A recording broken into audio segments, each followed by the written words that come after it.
34 বছরের বাম শাসনের পরিবর্তন এনে 15 বছরে ঘাসফুল জামানায় উন্নয়নহীন পটাশপুর।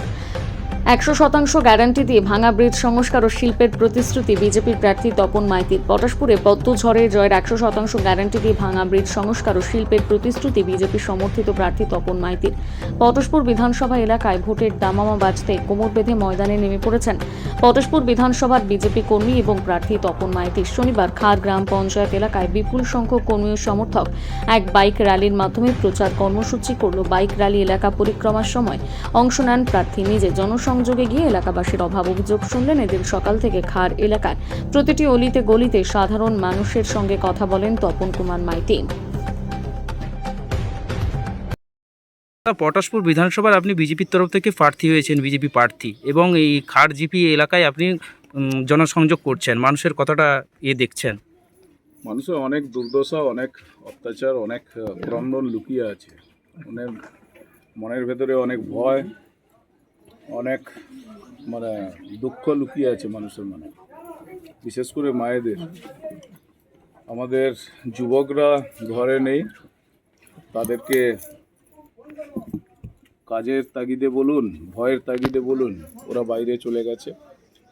মানুষের সোর্স অফ ইনকামের সেরকম কিছু নেই। মায়েরা তাদের বার্ধক্য ভাতা, তাদের বিধবা ভাতা এবং অন্যান্য যে ভাতা আছে সেগুলো পায় না। ঘর যাদের পাওয়ার দরকার তারা পায়নি। পায়খানাগুলো এখানকার লোকাল লিডার তাদের টাকা নিয়েও দেয়নি, নিজেরা খেয়ে নিয়েছে। রাস্তাঘাটের পরিস্থিতি খুবই খারাপ। ব্রিজ চলার নদী, খাল, নদী ইত্যাদি পেরোনোর যে ব্রিজগুলোর সমস্যা খুবই খারাপ। আমি কয়েকবার ভিডিওতে আপনাকে দেখিয়েছি। এবং বিশেষ করে সন্ত্রাস, পটাশপুরের ভেতরে গ্রাম্য এরিয়া, চারিদিকে ক্ষেত, খুব সুন্দর পরিবেশ, নির্মল পরিবেশ। এখানে মানুষের শান্তভাবে বাঁচার উচিত ছিল, কিন্তু এখানে এই তৃণমূল সরকারের উৎপাতে, এখানকার দুষ্কৃতীদের জন্য মানুষ শান্তিতে বসবাস করতে পারে না। দিন দুপুরে বোমা, গুলি ইত্যাদির ভয় থাকে মানুষের। সেই ভয়, ভ্রান্তি ইত্যাদি থেকে যদি বেরোতে হয় তাহলে বিজেপি সরকার আনতে হবে। এবং এটা মাতৃশক্তি শুধু নয়, পুরো পটাশপুরের গণদেবতা বুঝে গেছে। সেই জন্য পটাশপুরের আপনি দেখতে পাচ্ছেন যে আমরা যেখানে জয় শ্রীরামের ধ্বনি অথবা ভারতীয় জনতা পার্টির ধ্বনি আমরা তুলছি, সেখানেই মানুষের উচ্ছ্বাস। মানুষ অটোমেটিক্যালি জেগে গেছে এখানকার। এবং এইবারই পরিবর্তনের ডাক, 26-এই এবারেই পরিবর্তনের ডাক দিয়েছে মানুষ। এবারেই ভোট দিয়ে এটাকে পরিবর্তন করবে। যেখানে নির্বাচন কমিশন বলেছেন সুস্থ ভোট করবেন এবং শান্তি শৃঙ্খলাভাবে, তার আগে থেকে কেন্দ্র বাহিনী পর্যাপ্ত পরিমাণে কিন্তু রাজ্যে পাঠিয়েছেন। তারপরেও দেখা যাচ্ছে কোথাও দাঙ্গা, কোথাও সন্ত্রাস চলছে। এখনও শান্তিপূর্ণভাবে গেলে এই নির্বাচন হবে বলে মনে করছেন? না, নির্বাচন কমিশন আগের থেকে তো অনেকটা স্টেপ, যেটা আমরা দেখতে পাচ্ছি মিডিয়া থেকে শুরু করে আপনাদের পক্ষ থেকে যেটা দেখতে পাচ্ছি, যে অনেকটাই স্টেপ নিচ্ছেন। এবং আগামী দিনে যাতে ভোট পর্যন্ত সেই স্টেপ সুন্দরভাবে যদি নিতে পারে, নির্বাচন যদি নির্বাকভাবে হতে পারে, সুন্দরভাবে হতে পারে, বিনা আপনার সন্ত্রাস মুক্ত যদি করাতে পারে, তবেই মানুষের গণতান্ত্রিক অধিকারটা স্থাপন হবে। আদারওয়াইজ তো হবে না। এবং নির্বাচন কমিশন তাদের প্রতিবদ্ধ, আমরাও আশা করছি এবং আমরাও তাতে বিশ্বাস রাখছি যে এবারে ভোট সন্ত্রাস মুক্ত হবে এবং ভয় মুক্ত হবে। এই প্রথমবার কিন্তু আপনি ভোটে দাঁড়ালেন, এই বিধানসভা ভোটে। আপনার যে বিরোধী যিনি রয়েছেন পীযূষ পণ্ডা, তৃণমূলের প্রার্থী, তার কাছে লড়া খেতে কতটা কঠিন বলে মনে হচ্ছে আপনার? না, কঠিন মোটেই নয়। আপনাকে বলি এটা ধর্ম আর অধর্মের লড়াই, চোর আর সাধুর লড়াই। তো মানুষ ধর্ম আর অধর্ম কোনটা বেছে নিয়েছে এবং জানে। আর যার প্রার্থীর নাম আপনি বলছেন, উনি তৃণমূল সরকারে রয়েছেন এবং তার সরকার রয়েছে। 15 বছর ওনারা সরকার চালিয়েছেন। তাদেরকে রেসপন্সিবিলিটি নেওয়া উচিত যে এখানকার যে মানুষের দুঃখ, দুর্দশা ইত্যাদি, সেটা কেন তাদেরকে জবাব দেওয়া দরকার। আর ওদের জন্যই তো মানুষ এত এখানে দুর্ভোগ ভোগ করেছেন।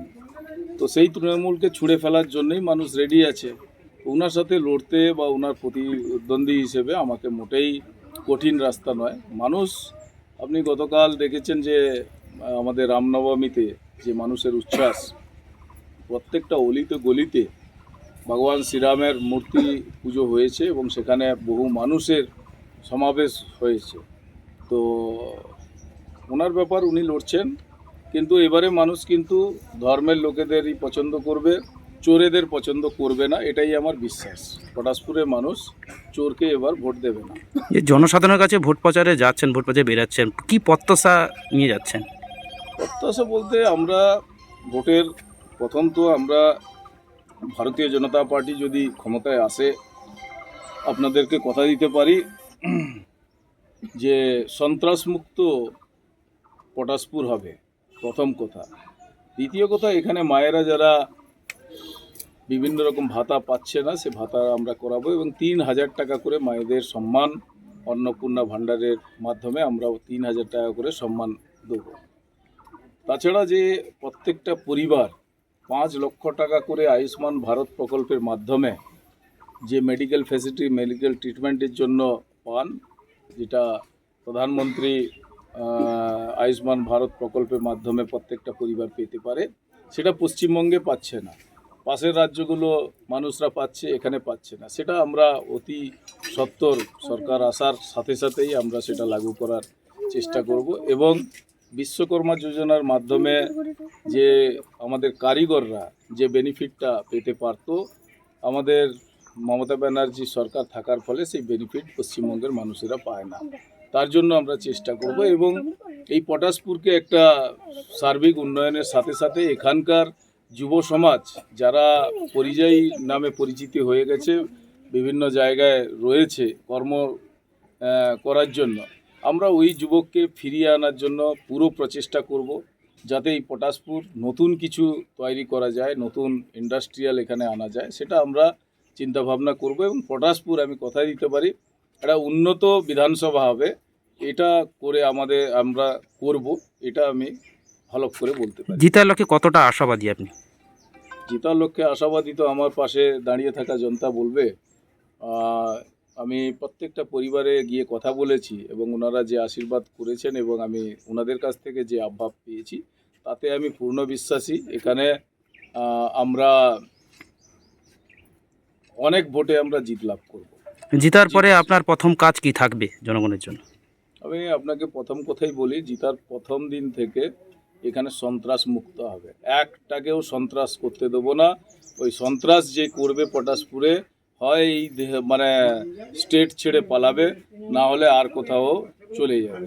সন্ত্রাসবাদী এখানে রাখবো না। পূর্ণ একদম সুরক্ষিত মায়েদের সুরক্ষা, পটাশপুরের সুরক্ষা, পটাশপুরের যে সুশাসন ফিরিয়ে আনা এবং সুশাসন শুধু নয়, এই যে ইধার্তি পটাশপুরের পূর্ণভূমি, আন্দোলনের ভূমি, এখানে মানুষ, বহু যুবক রামকৃষ্ণ দাসের মতো যারা প্রাণ দিয়েছে এখানকার মাটিতে, তাদের গরিমা ফিরিয়ে আনবো, তাদের ইজ্জত, তাদের গরিমা ফিরিয়ে আনবো। এই পটাশপুরকে আর সন্ত্রাসবাদী পটাশপুরের নামে আমি পরিচিতি হতে দেবো না।